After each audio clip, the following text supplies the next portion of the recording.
People are funny.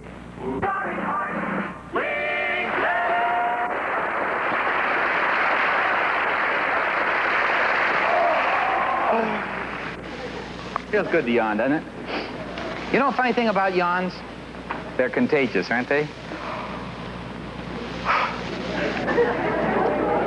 When you see somebody yawn, don't you want to yawn? In fact, it's almost impossible not to yawn.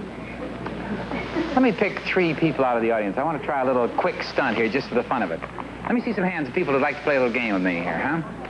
Ah, dee-dee-dee. All right, this lady, come on up here. Second lady. Stand right here. Dum-dum-dum. The lady in the blue, come on around here.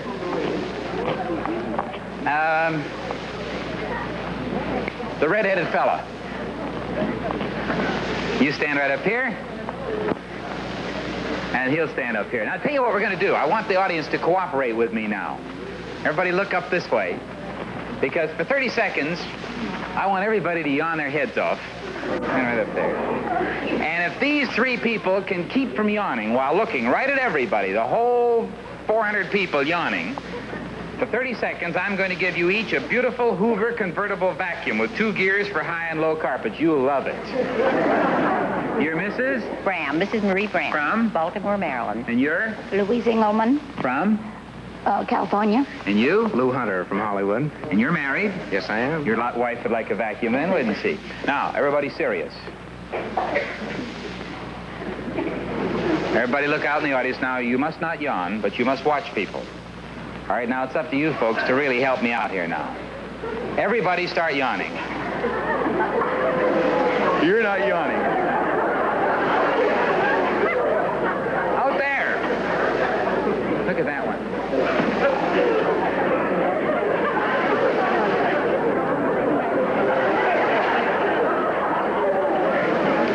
Looks like the whole audience is filled with Perry Como. You feel anything? There's a guy went to sleep back there. Wake up! Well, that proves that people can withstand yawning, and so there's never an excuse again, as long as you live, wherever you go, if you've seen this stunt, that you can yawn in your host's face at 10 o'clock and suggest you get out of a party and go home early. You don't have to yawn if you don't want to, do you? No.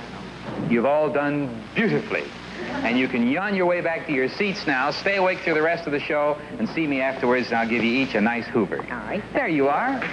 People aren't so funny after all.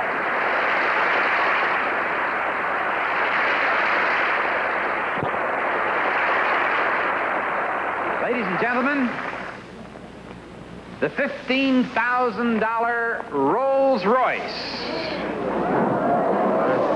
Isn't that a beauty? This is the most coveted car in the world. And here are the Strombergs, a young fellow and his mother and dad who's in the meat-selling business, and the Milans, young Robin and her mother and her dad who's in the grocery business, and they're facing the most exciting night of their lives, because in 10 minutes from now, one of these 2 average American families will drive away in this Rolls Royce, and that's the last time they'll ever be average. Now, Mrs. Milan and Mr. Milan and Robin have won 34 points so far. The Stromberg family has 31 points. They're only 3 points apart, and anybody could win this Rolls Royce, because as we go into the home stretch, correct answers to the observation test will be worth 5 points. Now, you're going to be looking at this very smart, modern, sophisticated living room set in a very aristocratic home.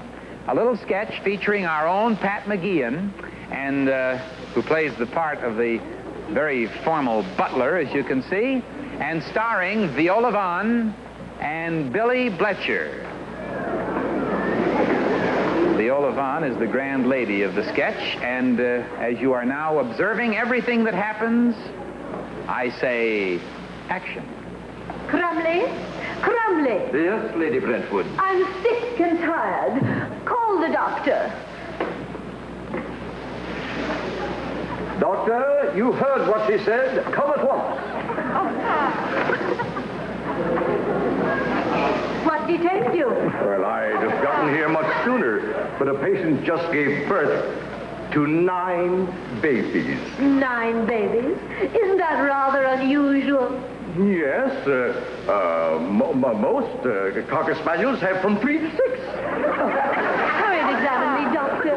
I feel simply ghastly. Yes, I must say, you look ghastly too. Sir, you can't see very well, can you? Here. Read the letters on this chart. What chart? Oh, there you are. Oh, obviously, my dear, you are suffering from the strands of the frim-fram. Oh, and what is that in plain English? Tight girdle. Now. Here. Doctor, what is it? Quiet, please. I'm listening to Ma Perkins. Well, that finishes my examination, and my fee will be $1.98. Oh, that's ridiculous. I don't think you're a doctor at all. Well, what do you expect for $1.98? The Mayo Brothers? Out! O-W-T, out. Not so fast. I can prove to you that I am a doctor. Here is my medical diploma. That little thing is a diploma? Well, I went to a very small college, and then I went to Hickory Tech, where I got my Ph.D. as a tree surgeon. Now, look here. For instance, in here, you see, they don't call me old Sawbones for nothing. And here, this tomahawk, I use this for brain surgery. And this... Oh, yes. This. What is that? This is anesthetic. This is... Oh, I say. I've got to go get a doctor. Get a doctor. Oh, lady. Hello. I'm very sorry. My lady is out. O-W-T. And there is the drama. Now, this was a rather exciting night because there was a long dramatic sequence here, and you families are now going to try to remember and repeat everything that might have been said or heard here tonight. For the Rolls Royce, we'll start with young Robin. Stand up, Robin. For 5 points, what was unusual about the phone? It didn't have any wires or anything. Had no cord. That's 5 points. Now, what word was misspelled twice during the skit? Out. That is correct. 5 points. Stand up, Jeff. After the doctor performed his little operation there, what did he say he was going to charge the lady? Oh, $1.95. I'm sorry, it's $1.98. He missed it by 3 cents. What did the doctor use for brain surgery? The tomahawk. That is right. That is correct. They must be absolutely right, the answers, because the prize is so big. And now, Mrs. Milan, when the doctor said he got a Ph.D. as a tree surgeon, he went to a small school. What was the name of the school? Hickory College. Hickory University. I'm sorry, but you also are a little bit wrong. It was Hickory Tech. Hickory Tech. When the doctor said that Lady Brentwood's ailment was franispans of the frim-frams, what did he say that meant in plain English? Tight girdle. I knew you wouldn't forget that. So that's 5 points. So that evens them up so far there, except we have the mother here of the Stromberg family. When the doctor said, what do you expect for $1.98? What well-known physicians did he mention? Just a minute. What did we expect for $1.98? And then he mentioned some very famous physicians. Oh, the Mayo Brothers. That is correct. Lady Brentwood got frightened when the doc put the stethoscope to her chest. He said, quiet, and then what did he say he was listening to? He said, shh. Oh, he's listening to Ma Perkins. That is correct. Wow, I thought that... Now the score is 49 for the Milans and 46 for the Strombergs. And Mr. Stromberg, what patient delayed the doctor's arrival? Cocker Spaniel. That is correct. For 5 more points. And what was the butler's name? Crumley. Crumbly, exactly right. The score is now 56 to 49. And now for our grocery man, Mr. Milan. How's the grocery business? Pretty good. You may have quite a bus to make deliveries in here in a minute. Really impressive. Now, the butler suspected the doctor of poor vision, and the butler held up a card bearing 3 letters. What were the 3 letters? F-L-E. That is correct. For 5 points. What did the doctor say that the mallet was used for? He had 3 tools in his box. He had the mallet, and what did he say it was used for?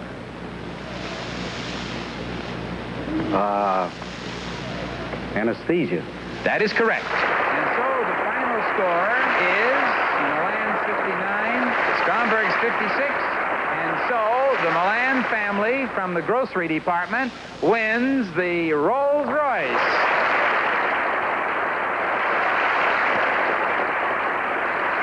Well, now let's see. Here is the gold key to the Rolls Royce. And the groceryman wins it. Mr. Milan, imagine driving up to one of your customers and giving her a 10-cent loaf of bread out of this $15,000 car. Right. Now, you folks won the Rolls as a family, so here's the way we'll work it. You get it on Mondays, Wednesdays, and Fridays to drive, and you get it Tuesdays and Thursdays and Saturdays to wash. And that man that's in it, do you wonder about him? He's not just the driver. He's not. He's from the Bureau of Internal Revenue. And if you don't pay your tax, he goes with the car. Now, as for you folks, you also are going to get some transportation. Some very good transportation. Pat, would you bring in 3 pair of roller skates? Roller skates for you, roller skates for Mother, and the other pair? I'm sorry, they were shipped to Honolulu by mistake. They were shipped to Honolulu. Well, then the only way to get them is to send somebody to Honolulu to get the roller skates. Could you get away, Mr. Stromberg? I'd force myself. And you? I'll make every effort. Jeff, could you get away to Hawaii? I'll skip school. Now, is there, let's see, is there anybody else at home? Yes, we have another son at home. Oh, another son. Well, I'd hate to leave him here while Can you... he go too? Certainly, let's send the whole family. Oh, gee, he's out there. Where is he? He's out there somewhere. Well, I'll tell you, that's a lot of people to send to Honolulu just to pick up a pair of roller skates. But if that's the way you want it, we'll get you all aboard a big United Airline mainliner. You'll enjoy United's red carpet service. And you'll go to the Hawaiian Village Hotel in a beautiful Polynesian setting of sparkling pools and swaying palms and swaying hips. And you'll need some extra spending money while you're there.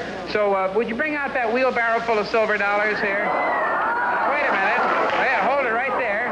I'm going to do a little psychological stunt with the Stromberg family. Now, people are funny, you know, and we're going to prove it. We're going to let you 3 folks get as much spending money out of this wheelbarrow as you can carry in a double scoop of both hands. Now, you're going to carry it over and put it in the basket.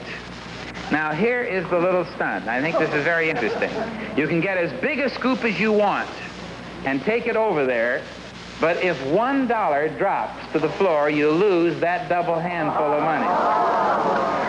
And so, Papa, supposing that you come down and scoop up all you can in one double handful, but if 1 drops on the way to the basket, you lose all of it. Don't drop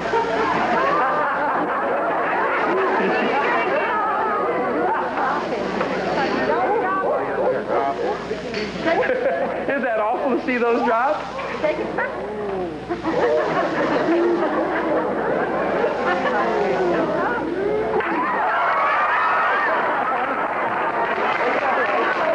That's all right. Hands are very big. Don't you wish you had hands like an ape?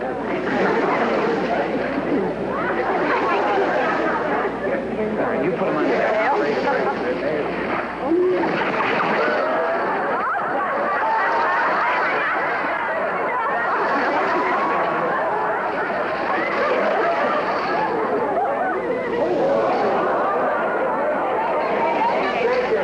Don't shake too many.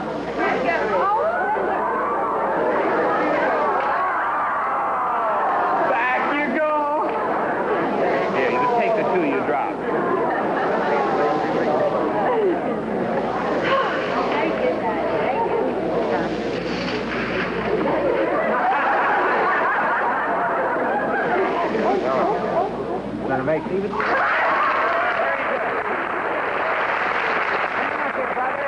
Hurry up, brother. Run. Come on.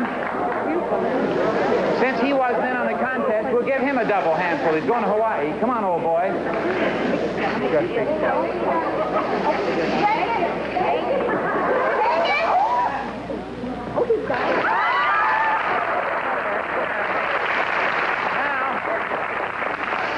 I'll show you with a couple of big hands what you can really do.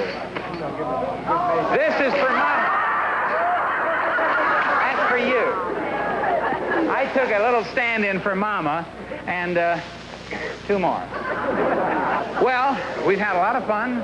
We've proved that the average American family can really see a lot and remember a lot, and are good competitive sports right down to the last Rolls Royce. You have your roller skates, you have your Rolls Royce. Thanks, and you folks, you'll have to get home any way you can.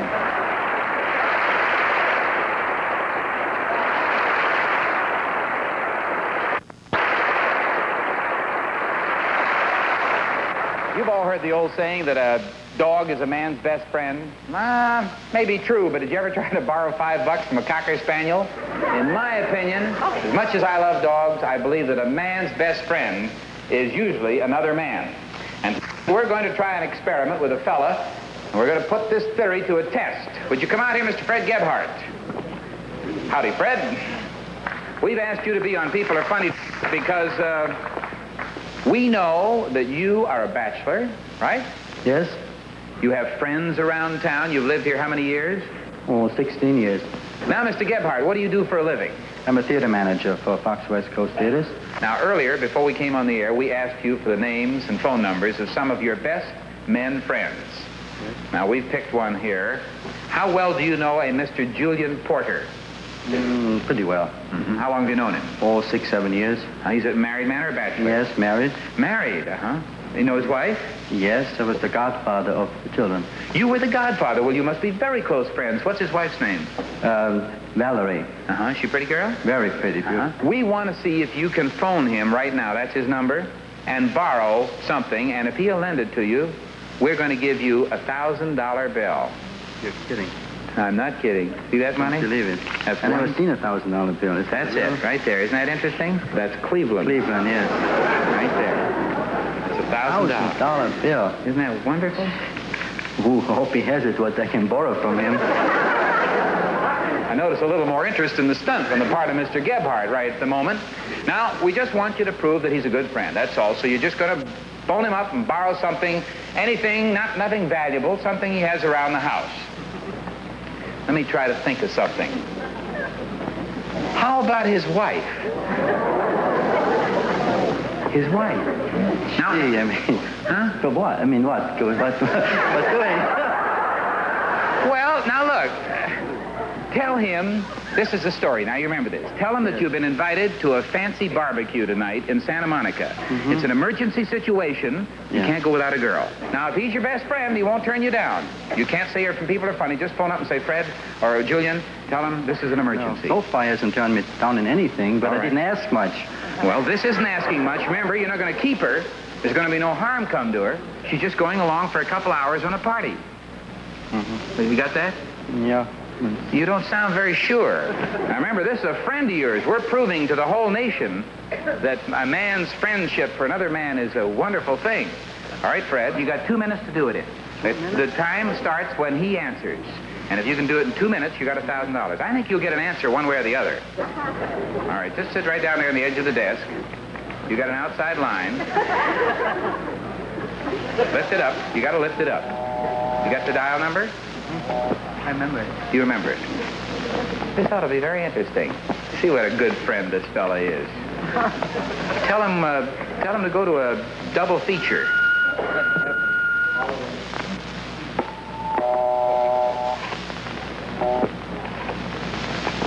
What do you think, folks? How many think he'll get the girl? How many think he won't? About 50-50. A number of people are sitting on their hands. Tell him that you'll get her back by midnight. And you just got the call. Hello. Julian. Yeah, hi, Freddie. How are you? What's Well, it could happening? be better. You know what happened? What? I was expecting to have dinner. Huh? Looking forward for dinner tonight. Yeah. To come over. Uh-huh. Now something came up. It's Oh, supposed gee, to... that's too bad, Freddie. We've got, Lydia just made a real fancy, Oh, I love it. I'm in chicken a and hurry. I rice. gotta call back. I Right. gotta call him back right now. I tried to find a girl to go to the party. I'm supposed to go to the we have a theater manager's party, birthday party. Uh-huh. Nice people there. Yeah. And I gotta have someone to go with me. Well, why don't you take Val? You're kidding. Huh? Why not? Huh? It's wonderful. I mean, God, Who's it's Val? What do you mean, God? sweet of you. Huh? It's sweet of you. Well, what kind of party you got? Cha-cha and the whole scene? Well, Huh? but if you're late, about 12 o'clock. Oh, well, that's okay. I mean, you know. You know, Mother. You're awful nice. Huh? How the two children? Wonderful, My Freddie. godchildren. I wish you'd stop over and see us. I Val will. has got... what time is this theater party going on? Oh, I don't know. It's supposed to be. It's late anyhow. That's the reason I got to pick up another couple. So you got to go. Yeah, well, it's only... Good. Look, I'll come over soon, huh? Okay, it's only 8 one second. o'clock now. Hold on a minute, please. We're just having dinner now, Freddie. Oh, hold on 1 minute. Mr. Porter, Yes. this is Art Linkletter calling. Yeah. You know me? Yes. Fred's happened to be sitting right here by me in front of an audience, about 400 people. Oh. This is part of a People Are Funny experiment to see how true one man's friendship is for another. Oh. And I want to tell you something. What is this? We told Fred that if he could call up one of his men friends and borrow his wife for the evening in a 2-minute time limit, we'd give Fred $1,000 in cash. Well, is this a joke or is this sincere? This is on the level. Now, here's the amazing thing. Fred was very worried about calling you, very nervous about asking you for the use of your wife, and you volunteered it. I'll be doggone. Well, does he get more money for that? No, he doesn't get any more money for that. Is this legitimate or Is it legitimate? Hold the phone, Fred. Tell him what I'm giving Julian, you. it's the truth. God, my heart is pumping. I couldn't tell the difference from the buzzing of the phone in my heart. what? Is this It is the legitimate truth. I thing? got the thing in my hand and it says 1000. And it's grand. No, Cleveland is on there. Good old Cleveland. I'll be doggone. Julian, because you are such a generous friend and such a nice guy, People Are Funny would like to send over to your house a brand new Hot Point television set with a new sleek, slender profile. How does that sound to you? Well, it certainly sounds wonderful. I don't know what to say. Well, I would say be more careful with your wife in the future because you'll be getting a lot more calls. Well, I'll tell you, I am very careful with her, but I know her. You see. And you know Fred. Thank you, Julian. No, I know what my to wife. say. This is the important thing. Thanks. Goodbye, Julian. Goodbye. Thank you very much. Goodbye, Fred. You got